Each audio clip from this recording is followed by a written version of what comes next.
ये अर्ज कर देना चाहता हूँ कि कोशिश करूंगा कि जितनी देर बात करूं कुरान मजीद की रोशनी में करूं, इसलिए कि जब मजलिस के बाद मेरा नौजवान भाई, मेरा छोटा भाई मजलिस से उठकर जब बाहर की दुनिया में जाए और शरीयत के मुताल्लिक जब उससे सवाल हो तो उसकी जबान से कुरान की आयत निकले, झूठे की रिवायत ना निकले। कुरान की आयत निकले, झूठे की रिवायत ना निकले। तौहीदी मंजिलों में मेरा साथ दीजिएगा, इंशाअल्लाह बहुत दूर तक का सफर तय करना है। कोशिश करूंगा यहीं से आपकी ज़मीन ज़हन हमवार हो जाए ताकि तुख्म मारिफत बोना मेरे लिए आसान हो जाए। इसलिए कि सूरह कौसर के हवाले से बात करना है और वो सूरह जो कुरान मजीद के मशहूर सूरह होते हैं, जब उनके हवाले से बात की जाती है तो उन पर मजलिस पढ़ना और ज़्यादा मुश्किल हो जाता है।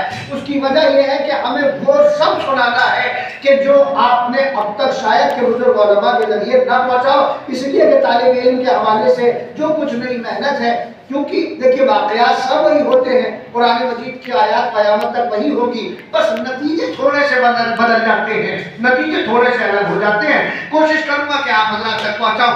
अल्लाह ने सूरह कौसर की पहली आयत में तवल्ला किया है और तीसरी आयत में तबर्रा किया है। साथ सूरह कौसर का मतलब क्या है?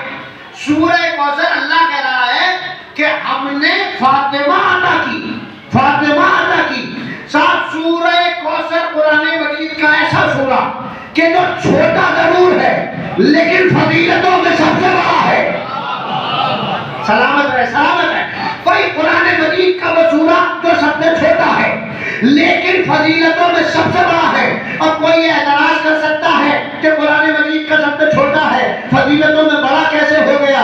साहब याद रखना, मैं उनसे कहता हूं कि अगर कुरान मजीद का बड़ा सूरा होने पर या कुरान मजीद का लंबा सूरा होने पर फजीलतें मिलती तो सूरह बकरा को मिलती, बकरा को मिलती। और यहाँ से अंदाजा हो जाएगा कि अब किस रुख पे जाना है। बस एक लफ्ज़ और आपके हवाले कर दूं ताकि एक इंशाअल्लाह बेहतरीन जुमला एक मसलिहत की चादर में ढककर मैं आप हज़रात के हवाले करूं। मैंने बस सुनो, अगर आप ये मानते हैं कि जो सबसे लंबा है वो सबसे बाफजीलत है तो आप गलत समझ रहे हैं। ये जरूरी तो नहीं है कि जो लंबा हो वो बाफजीलत भी हो,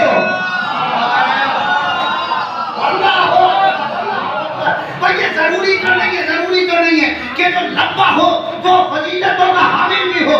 याद रखिएगा, अगर बकरा को भी जिंदगी मिली है तो कौसर के सदक़े में मिली है।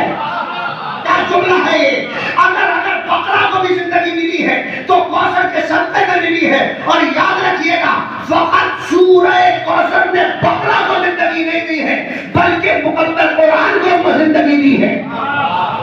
मुकम्मल कुरान को जिला बख्शी है, मुकम्मल कुरान को हयात बख्शी है। याद रखिएगा, अगर आज कुरान जिंदा है तो कौसर के सदक़े में, इस्लाम जिंदा है तो कौसर के सदक़े में।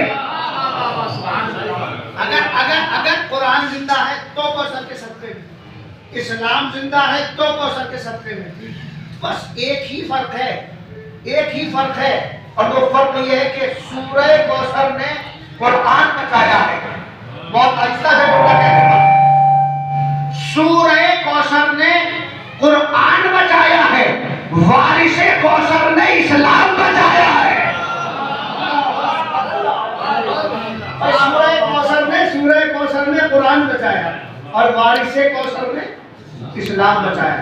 साथ सूरह कौसर के अंदर ऐसी क्या फजीलतें पोशीदा है कि जो परवरदिगार आलम ने इसे इतनी फजीलतें बख्शी और कहा कि कुरान मजीद में सूरह कौसर का जवाब ही नहीं है। मैंने कहा इसलिए कि सूरा फकत सूरा नहीं है बल्कि रसूल के दुश्मनों के मुंह पे लगा हुआ तमाचा। और उसकी दलील क्या है? दलील सुनिएगा तारीख की रोशनी में। उसकी दलील ये है कि अगर कोई और सूरा फजीलतों में सबसे आगे होता तो खाने काबा की दीवार पे उसे आवेदन किया जाता।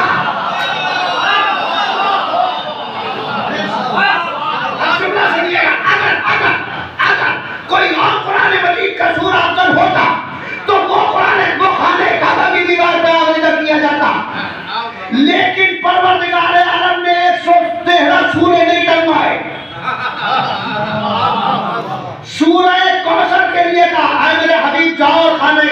दीवार पर आवेजा कर दो। अब जैसे ही अल्लाह के नबी ने खाने काबा की दीवार पर आवेजा किया, फौरन अरब के ज़हीन अफराद, अक्लमंद तरीन लोग, वो शोरा कि जिन्हें अपनी शायरी पे नाज था, वो आए सूरह कौसर को देख के कहा 3 मिसरों वाला शेर। भाई 3 मिसरों वाला शेर। और उसके बाद जो तारीख ने जुमला लिखा है वो ये है कि उन सारे शोरा ने आपस में बात की और उसके बाद इस नतीजे पे पहुंचे कि उन्हें एक जुमला कहना पड़ा सूरह कौसर को देख के कहा मा हाज़ा कलामुल बशर। अभी तमहीदी मंजिलें हैं इंशाअल्लाह, मेरे पैगामात आप तक पहुंचेगी। क्या मतलब? उन्होंने देखा और देख करके एक जुमला कहा मा हाज़ा कलामुल बशर, ये किसी बंदे का कलाम नहीं हो सकता, ये किसी बंदे का कलाम नहीं हो सकता। अब याद रखिएगा जुमला, परवरदिगार आलम ने सूरह कौसर को खाने काबा की दीवार से मुत्तसिल किया ही इसलिए था कि परवरदिगार बताना चाहता था कि जब काबे की दीवार पर लटके हुए सूरह कौसर का जवाब नहीं है तो काबे के अंदर आने वाले साहिर कौसर का क्या जवाब?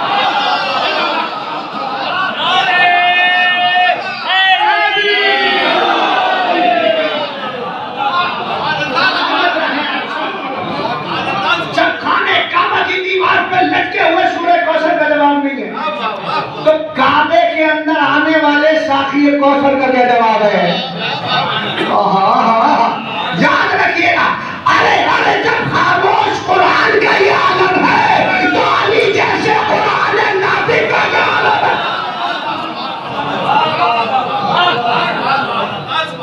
अली जैसे कुरान नातिक का क्या आलम है?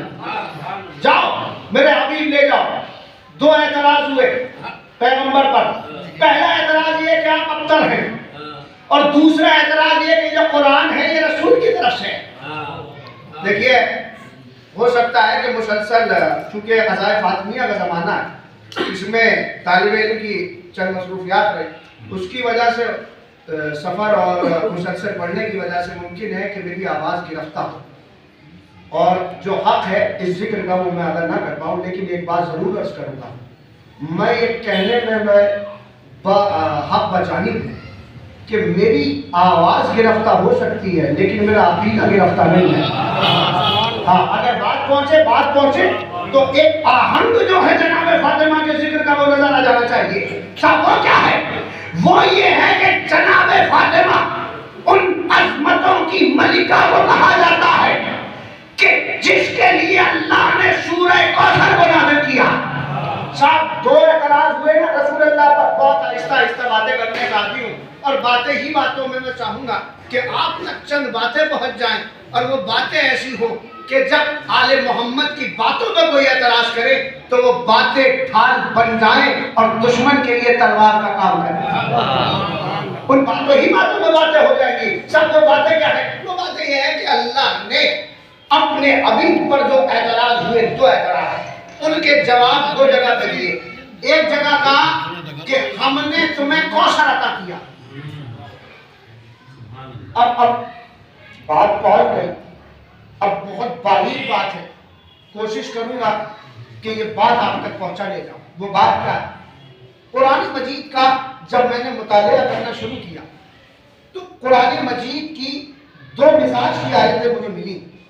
एक जगह पर जब अल्लाह कुछ अपने हबीब को देता है या अपनी जात के हवाले से कुछ बयान करता है तो अल्लाह कभी ये कहता है कि ये मैंने किया और अल्लाह कभी ये कहता है कि ये हमने किया। मैं पहले अर्ज कर चुका हूं, जितनी देर बात करूंगा कोशिश करूंगा कि कुरान मजीद की रोशनी में बात करूं। क्या मतलब? कभी अल्लाह मैं कहता है, कभी अल्लाह हम कहता है, कभी मैं कहता है, कभी हम कहता है।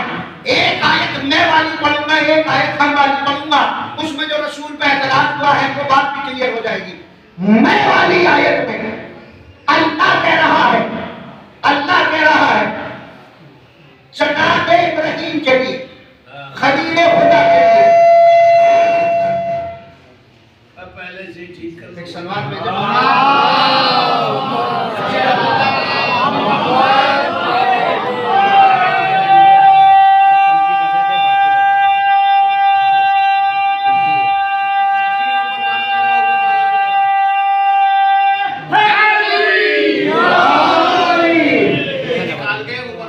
पहले जैसे पहले लगता है। अल्लाह